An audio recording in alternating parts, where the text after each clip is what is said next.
mois et 18 mois. Oui, bon, moi j'ai mis sur la plaque ce qui a été dit par le ministère de la Santé. Hein.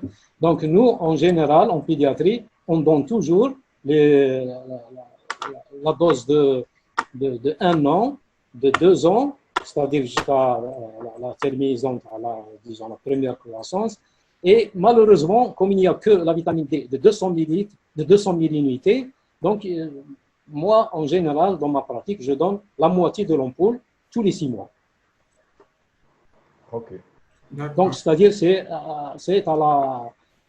chacun peut donner ce qu'il peut en suivant en tenant compte des précautions et surtout, si on voit qu'il y a un problème, de doser la vitamine D comme on a dit. Le dosage est facile et il existe dans plusieurs laboratoires. Maintenant, son prix est abordable parce qu'il avait débuté, je crois, à 7 000, 8 000 dinars. Maintenant, il tourne autour de 3 000, 4 000 dinars. Et c'est rapide parce que c'est des kits.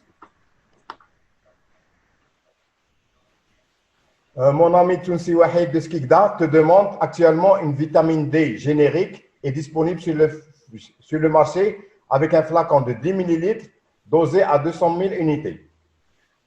Est-ce qu'on la donne en une prise ou plusieurs prises? Non. Alors, les recommandations, c'est-à-dire qu'on demande que la meilleure prescription de la vitamine D, en principe, doit être quotidienne. C'est le premier principe. Mais, étant donné les conditions d'une observation, parce que l'observance est très importante, si on voit que la famille qui est en face de nous peut être observante, on peut donner les doses quotidiennes. Mais si on a un doute, il vaut mieux donner une dose de 3 mois par exemple. Donc, il faut calculer 100 000 unités par exemple et donner la dose selon l'espace intéressé. Donc, c'est au médecin de calculer. Alors, docteur Sba te demande, peut-on croire que l'hormone D intervient dans la plasticité cérébrale et peut influencer la quotient intellectuelle et ou les maladies neuropsychologiques? Oui, puisque nous avons vu dans le diagramme du rôle de la vitamine D, nouveau diagramme, qu'il y a un problème de neuroprotection. La vitamine D a un effet de neuroprotection et d'ailleurs, les déficits sont source de problèmes psychiatriques.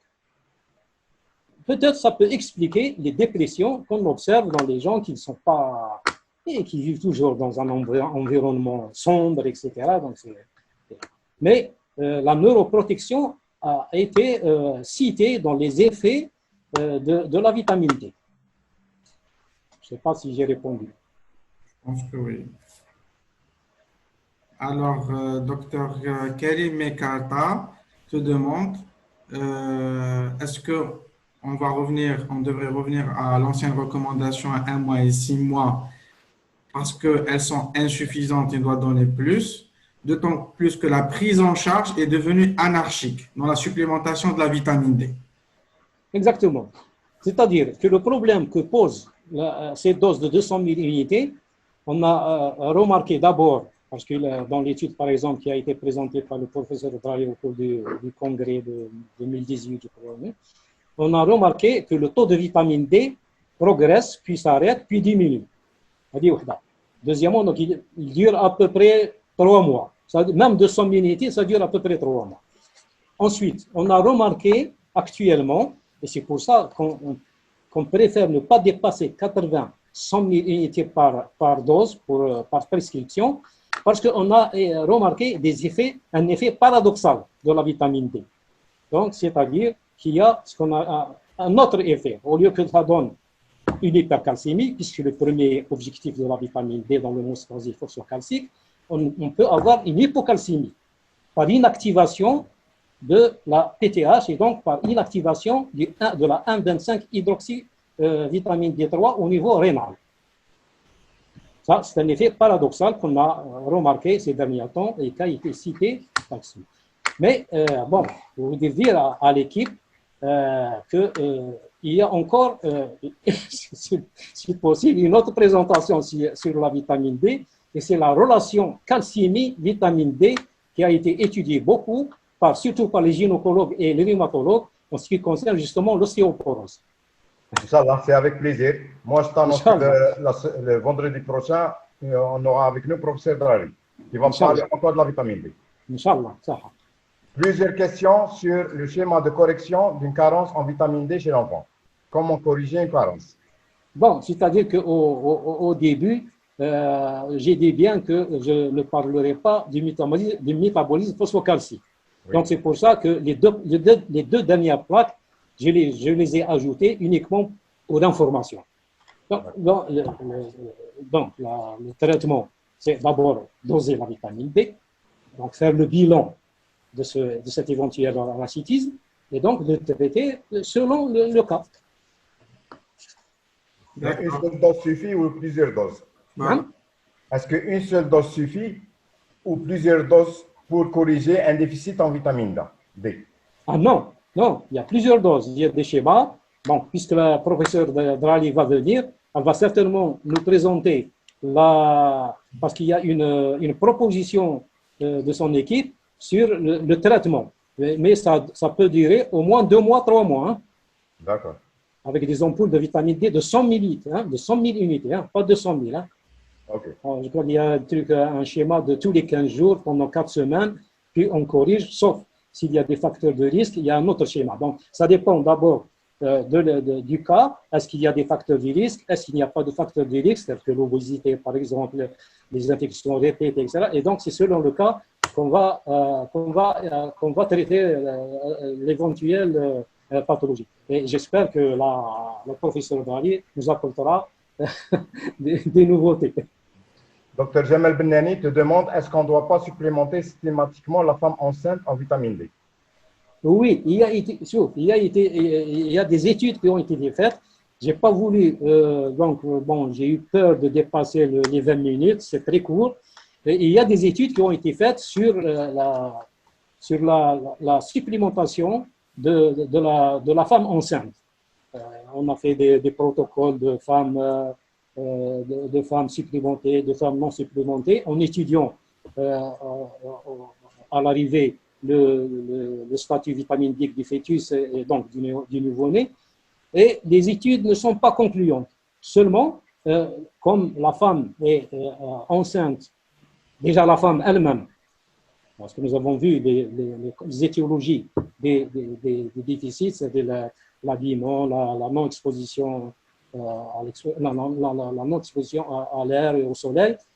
Et il faut donc au moins donner des doses, on a dit tout à l'heure, de 400-600 unités par jour pour éviter justement les déficits et les conséquences de ces déficits. Docteur Abdi te demande, que pensez-vous de la supplémentation de la vitamine D chez l'asthmatique et ceux qui présentent une énergie alimentaire, et est-ce que ça a un intérêt? Oui, oui, bien sûr. Bien sûr, nous avons vu dans certains plaques l'effet de la vitamine D, d'abord sur les récidives des exacerbations chez l'enfant asthmatique, puis surtout chez la femme enceinte à la fin de la grossesse, de la prévention et la diminution du risque d'apparition de risque d'asthme chez les enfants et de bronchiolite, donc de risque d'asthme. La deuxième, c'était... C'était pour les allergies alimentaires. Les allergies, oui, bien sûr, puisque la vitamine D intervient dans l'auto-immunité, donc elle a une action auto-immune et dans les maladies auto-immunes, et donc surtout également dans les allergies. Donc, la dermatite atopique en est un exemple, parce que j'ai dit que les femmes enceintes supplémentées et qui avaient un taux de vitamine D normal donnaient naissance à des enfants qui pouvaient être moins susceptibles à avoir des dermatites atopiques. Donc, elle a un effet anti-allergique, ça a été dit, ça a été noté. Un commentaire de notre ami Dr Harhira, il te dit que tu représentes bien la promo 74. Eh oui, Goula, nous sommes de ceux qui ont étudié uniquement dans les années 60 en biochimie, la vitamine D égale rachitisme et os, et calcium. Je le remercie. Dernière question. Oui. Quelle est la meilleure méthode pour doser la vitamine D dans les laboratoires? Bon, ça, je crois que les laboratoires utilisent des kits. Et à ma connaissance, le laboratoire avec qui j'ai collaboré, il utilise des kits Roche. Donc, bon, je ne sais pas exactement le mécanisme, mais c'est en gros fiable. Maintenant, le problème justement qui s'est posé pour ce dosage, et c'est un problème international, c'est l'uniformité de ces dosages et des résultats qui sont donnés. Alors, c'est pour ça que l'épidémiologie est un peu difficile à faire. Et donc, chacun a son kit, chacun a ses résultats, et donc chacun a la définition de son statut, et les études épidémiologiques sont un peu difficiles. Donc, ça dépend des kits. Donc, il faut donc, lorsqu'on demande, certainement le laboratoire donne entre parenthèses comment dirais-je, le kit qu'il utilise. OK, merci beaucoup. Est-ce que je peux ajouter juste une question pour docteur?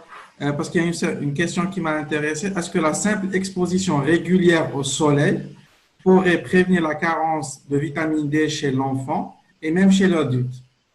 Oui, justement, dans les étiologies des déficits, j'ai bien dit que la source exogène, c'est-à-dire alimentaire, ne peut pas subvenir aux besoins en vitamine D de l'enfant. Impossible, parce qu'il faut manger 60 grammes ou plus 600 grammes, là plutôt 600 grammes de sardines. Il faut prendre 100 œufs pour avoir le taux recommandé. Alors que 20 minutes d'exposition au soleil, des membres supérieurs et inférieurs pendant 20 minutes, entre 10 heures et 14 heures, permet, c'est-à-dire le temps d'avoir un petit érythème, permet d'avoir plus de 10 000 unités par jour, en 20 minutes.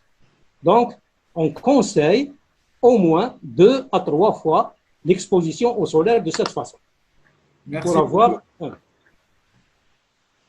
Merci beaucoup. Je vous en prie, c'est moi qui vous remercie. On passe